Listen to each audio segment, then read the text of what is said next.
Welcome to my channel. आज हम लोग प्रिज्म के बारे में पढ़ने वाले हैं। ठीक है, प्रिज्म से अपवर्तन कैसे होता है। तो आज का वीडियो हिंदी मीडियम वालों के लिए है। तो चलो प्रिज्म से अपवर्तन को पढ़ने से पहले हम थोड़ा प्रिज्म के बारे में जान लेते हैं।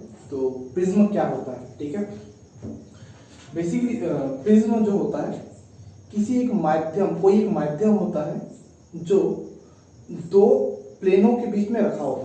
फॉर एग्जाम्पल एक प्लेन है, एक प्लेन है, दो प्लेनों के बीच में कोई एक माध्यम रखा हुआ है। ठीक है, और वो जो माध्यम होगा उस माध्यम के पूरे माध्यम में अपवर्तनांक सेम होना चाहिए। ठीक है, प्रिज्म को बोला जाता है समांगी पारदर्शी। ठीक है, तो एक वर्ड आने वाला है समांगी पारदर्शी। तो हम शुरू कर रहे हैं प्रिज्म। ठीक है, प्रिज्म को आप जब पढ़ोगे सबसे पहला वर्ड आएगा समांगी पारदर्शी।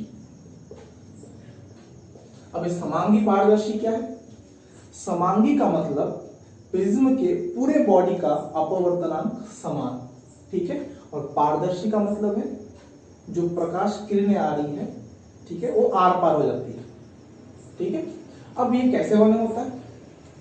अगर आपको प्रिज्म को बनाना है, आप सबसे पहले दो त्रिभुज बना लीजिए ऐसे। ठीक है, आप इनको मिला दीजिए, ये आपका प्रिज्म रेडी है। ठीक है, अब प्रिज्म में दो अपवर्तक पृष्ठ होते हैं। कौन सा, ये जो पृष्ठ है, देखिए ये दो पृष्ठों के बीच में माध्यम फंसा हुआ है और जिस माध्यम में पूरे बॉडी का अपवर्तनांक म्यू समान है। ठीक है, तो यहाँ पे दो पृष्ठ है। ये जो पृष्ठ है इसको बोलते हैं अपवर्तक पृष्ठ और इस पृष्ठ को भी बोलते हैं अपवर्तक पृष्ठ। ठीक है, इन दोनों पृष्ठों के बीच में जो कोण होता है, ठीक है, इसे कहा जाता है प्रिज्म का कोण। और ये जो प्लेन नीचे है, ये वाला प्लेन, इसे कहा जाता है प्रिज्म का आधार। ठीक है, दो प्लेन है, दो अपवर्तक पृष्ठ है, यहां से किरण आती है, यहां से जाती है, फिर यहां से आती है, यहां से निकल जाती है। ठीक है, दो अपवर्तक पृष्ठ, उनके बीच में फंसा हुआ माध्यम, पूरे माध्यम का अपवर्तनांक समान, नीचे वाले पृष्ठ को बोला जाता है प्रिज्म का आधार। ठीक है, और ये प्रिज्म का कोण। अब हमेशा प्रिज्म को इस तरह नहीं दिखाया जा सकता है, तो इसीलिए प्रिज्म को दिखाने का तरीका सिंपल वे में ऐसा बना गया।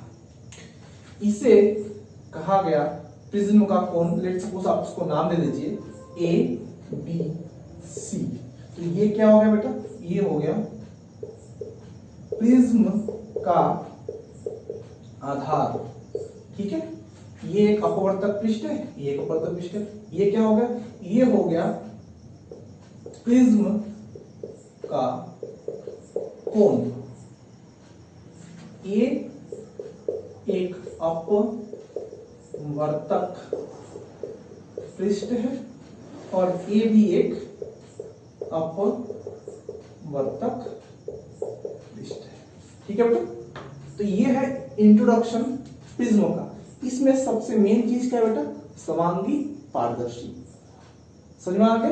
चलिए अब वीडियो को आप पॉज कर दीजिए, इसको नोट कर लीजिए। हो गया, चलिए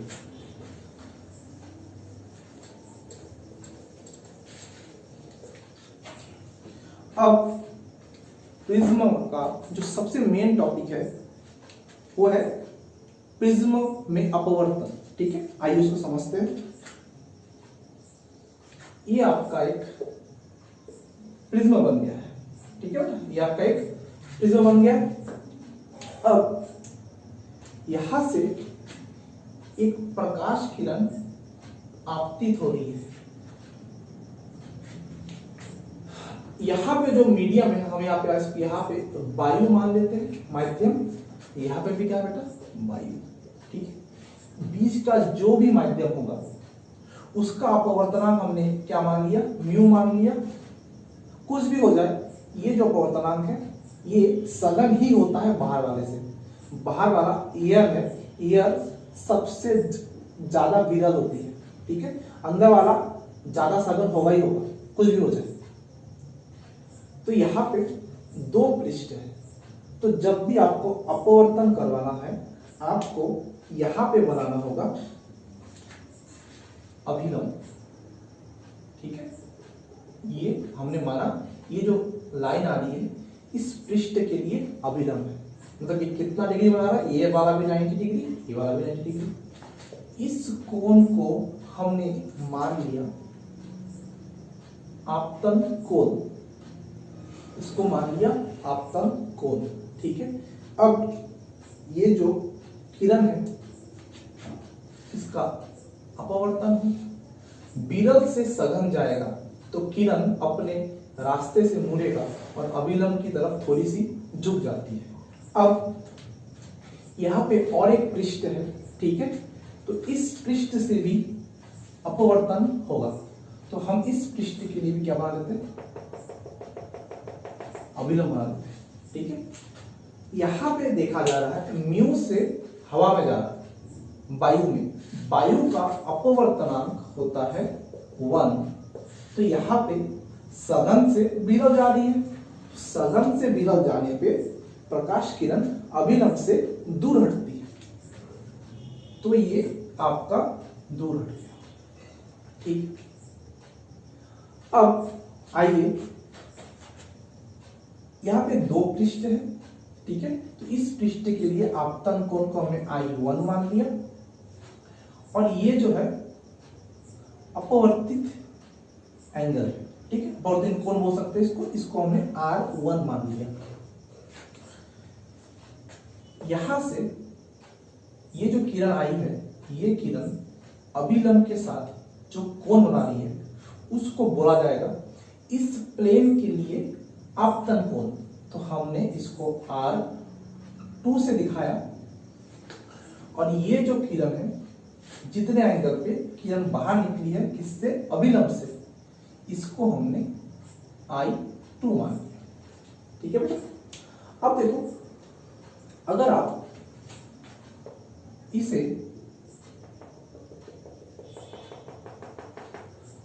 अगर ये प्रिज्म यहां नहीं होता तो ये किधर चला जाता, प्रिज्म के कारण अपवर्तन हुआ है और ये इधर मुड़ गई। ठीक है, और आप इस लाइन को पीछे निकालिए, ये जो लाइन है पीछे आके यहां मिलती है, तो देखिए किरण इस तरफ जा रही थी, इस तरफ चली गई, तो ये जो विचलन हुआ है किरण का, यहां से जा रही थी इधर चली गई, इस कोण को दिखाया जाता है डेल से, और इसे कहा जाता है प्रिज्म का विचलन कोण। ठीक है बेटा, अब यहां पे अपवर्तन हो चुका है किरण का। ठीक है, अब हमें निकालना है संबंध विचलन कोण तथा प्रिज्म कोण में। आप लोग इसको वीडियो को पॉज करके उठा लीजिए।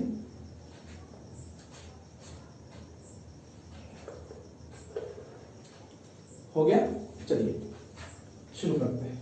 अब देखिए यहां पे हम क्या कर रहे हैं, इसका नामकरण कर देते हैं। ठीक है, इसको हमने बोल दिया पॉइंट P Q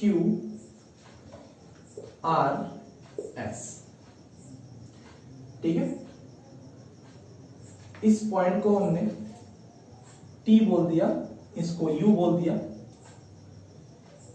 इसको हमने मान लिया अभिलंब M O N O। ठीक है, नामकरण कर दिए। चलिए अब देखते हैं एक करके। तो सबसे पहले हम देखेंगे इस वाले त्रिभुज में, ये त्रिभुज कौन सा है, त्रिभुज TQR, त्रिभुज TQR, त्रिभुज TQR में ठीक है, तो मैं थोड़े टाइम के लिए इसको बाहर बना लेता हूँ। देखिए क्या है ये हमारा त्रिभुज T है, ये हमारा पॉइंट Q है, ये हमारा पॉइंट R है, और ये लाइन आगे गया है, ये पॉइंट U है, और इस सामने की तरफ गया है S। ये जो कोण है ये डेल है, ठीक है। अब हमें ये नहीं पता कि ये कोण कौन सी कोण है। अब सुनिए आप, ये कोण कौन सी है? I1, ठीक है। अगर ये I1 है तो सम्मुख कोण, ये पूरा कोण भी क्या होगा? I1। अब लेकिन ये तो R1 है, ठीक है। तो जब आप इस कोण को निकालेंगे, इस कोण का वैल्यू कितना आएगा? इस कोण का वैल्यू आएगा I1 माइनस R1, ठीक है। सिमिलरली ये पूरा I2 है, ये R2 है, तो ये कोण कितना आएगा बेटा आपका? ये आएगा I2 माइनस R2। हो गया। अब हम क्या कर रहे हैं, हम यहाँ पे लगाएंगे बहिष्कोण प्रमेय। क्या लगाने वाले? बहिष्कोण प्रमेय। बहिष्कोण प्रमेय से, बहिष्कोण प्रमेय क्या होता है? ये जो बाहर बहिष्कोण है, ये ऑपोजिट साइड के इन दोनों एंगल के योगफल के बराबर होता है, ठीक है। जो बाहर वाला कोण होता है, ये बाहर वाला कोण, इसे बहिष्कोण कहा जाता है। ये बाहर वाला कोण अंदर के ऑपोजिट साइड के इन दोनों कोणों के योगफल के बराबर होता है। तो क्या हो जाएगा बेटा? डेल बराबर I1 minus R1 plus I2 minus R2, ठीक है। इसको हम सिंप्लीफाई कर देते हैं। I1 I2 minus R1 plus R2। तो ये हमारा एक समीकरण आ चुका है। किसका समीकरण आया बेटा? ये आया विचलन कोण। डेल को हम क्या बोलते हैं? डेल जो है हमारा, डेल है हमारा विचलन कोण के लिए एक संबंध आ चुका है, ठीक है। आप इसको नोट कर लीजिए वीडियो को रोककर। मैं यहाँ पे साइड में रिजल्ट को लिख लेता हूँ ताकि हमें बाद में दिक्कत ना हो। Del equals I1 plus I2 minus R1 plus R2, ठीक है। अब मैं इसको मिटा रहा हूं, आप इसको इक्वेशन 1 डाल दीजिएगा, ठीक है। चलिए हो गया। इसके बाद आप इस नीचे वाले त्रिभुज में आ जाइए। इस त्रिभुज का नाम क्या है? OQR। तो लिखिए त्रिभुज OQR में, त्रिभुज OQR में थोड़े से टाइम के लिए हम त्रिभुज को बना लेते हैं। ये रहा पॉइंट Q, ये बिंदु O है, ये R है, तो ये हुआ R1, ये हुआ R2, और ये रहा कोण O, कोण QOR, ठीक है। तो हम सबको बताया कि त्रिभुज के तीन कोणों का योगफल कितना होता है बेटा? 180, ठीक है। तो हम यहाँ पर आराम से लिख सकते हैं कि R1 प्लस R2, इसका नाम क्या है बेटा? कोण QOR बराबर 180, है कि नहीं? तो अब देखिए, अगर आप यहां से कोण QOR का मान निकाले, वो आ रहा है 180 minus R1 plus R2, plus आगे माइनस हो गया। आप इसको इक्वेशन 2 बोल सकते हैं। आप इसको नोट कर लीजिए वीडियो को रोककर। मैं रिजल्ट उधर लिख लेता हूं। कोण QOR equals 180 degree minus R1 plus R2, ठीक है। चलिए उठाना हो गया।